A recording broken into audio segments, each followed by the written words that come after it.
ನಾನಿವತ್ತು Sunday special mutton ಪಾಯ soup ಮಾಡ್ತಾಯಿದ್ದೀನಿ. ಸೊ ಪಾಯ ಸೂಪ್ ತುಂಬಾ ಒಳ್ಳೆಯದು ಆರೋಗ್ಯಕ್ಕೆ. ಈಗ ಬೋನ್ ಫ್ರ್ಯಾಕ್ಚರ್ ಎಲ್ಲ ಆಗಿದ್ದಾಗ ಡಾಕ್ಟರ್ ಕೂಡ ಸಜೆಸ್ಟ್ ಮಾಡ್ತಾರೆ, ಬ್ರೇಕ್ಫಾಸ್ಟ್ಗಿಂತ ಮುಂಚೆ ಪಾಯ ಸೂಪ್ ಕುಡೀರಿ, ಮೂಳೆ ಗಟ್ಟಿ ಆಗುತ್ತೆ ಅಂತ. ನಾನು ಫಸ್ಟ್ ಇಲ್ಲಿ ಪಾಯನ ಸುಟ್ಕೋತಾ ಇದ್ದೀನಿ. ಇದು ಯಾಕೆ ಸುಟ್ಕೋಬೇಕು ಅಂತ ನನಗೆ ಸರಿಯಾಗಿ ಗೊತ್ತಿಲ್ಲ. ನಿಮಗೇನಾದರೂ ಗೊತ್ತಿದ್ರೆ ಕಮೆಂಟಲ್ಲಿ ಹೇಳಿ.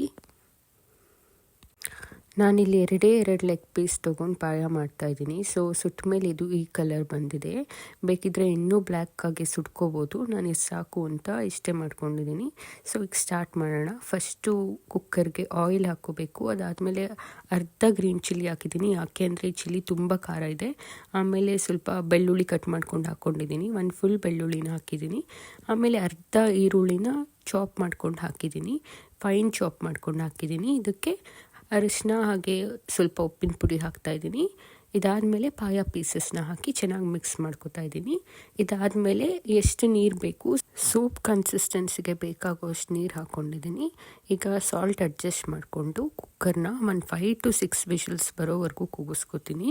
ಈಗ ಇದು ಚೆನ್ನಾಗಿ ಬೆಂದಿದೆ. ಕೊನೆಯಲ್ಲಿ ನಾನು ಪೆಪ್ಪರ್ ಪೌಡರ್ ಹಾಗೆ ಸ್ವಲ್ಪ ಕೊತ್ತಂಬರಿ ಸೊಪ್ಪಲ್ಲಿ ಗಾರ್ನಿಷ್ ಮಾಡಿಕೊಂಡು ಹಾಗೆ ಲೆಮನ್ ಜ್ಯೂಸ್ ಆ್ಯಡ್ ಮಾಡ್ತಾಯಿದ್ದೀನಿ. ಸೊ ಇದಕ್ಕೆ ನಾನು ಬೆಳಗ್ಗೆ ಇಡ್ಲಿ ಮಾಡ್ಕೊಂಡಿದ್ದೆ, ಅದ್ರ ಜೊತೆ ಸರ್ವ್ ಮಾಡ್ಕೊತಾ ಇದ್ದೀನಿ.